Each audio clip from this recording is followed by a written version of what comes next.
एक गांव था जिसका नाम मायापुर था। और गांव की सुंदरता का तो कुछ कहना ही नहीं था, क्योंकि उस गांव के किनारे ही एक विशाल जंगल था और उस जंगल में कई तरह के जंगली जानवर पशु पक्षी रहा करते थे।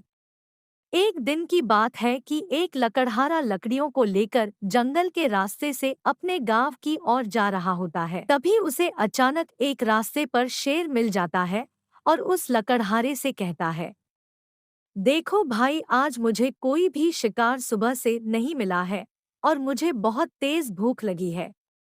मैं तुम्हें खाना चाहता हूँ और तुम्हें खाकर मैं अपनी भूख मिटाऊंगा। लकड़हारा घबराकर कहता है, ठीक है, अगर मुझे खाने से तुम्हारी भूख मिट सकती है और तुम्हारी जान बच सकती है तो मुझे ये मंजूर है।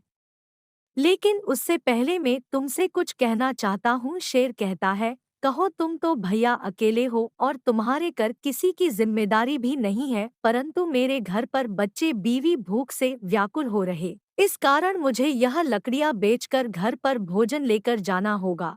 परंतु मैं तुमसे ये वादा करता हूँ कि मैं अपने बीवी और बच्चों को भोजन देकर तुरंत तुम्हारे पास आ जाऊंगा।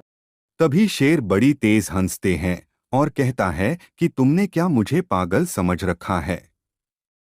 तुम्हें मेरा शिकार बनना ही पड़ेगा। तभी लकड़हारा रोता है और कहता है, प्लीज मुझे जाने दो, मैं अपना वादा नहीं तोड़ूंगा। शेर को उस पर दया आ जाती है और कहता है कि तुम्हें सूर्य डूबने से पहले ही आना होगा।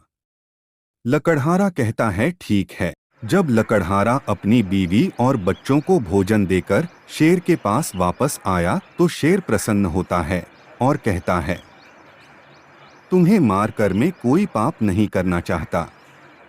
तुम ईश्वर के सच्चे भक्त हो। तभी लकड़हारा शेर का धन्यवाद करता है और खुशी खुशी अपने घर लौट जाता है।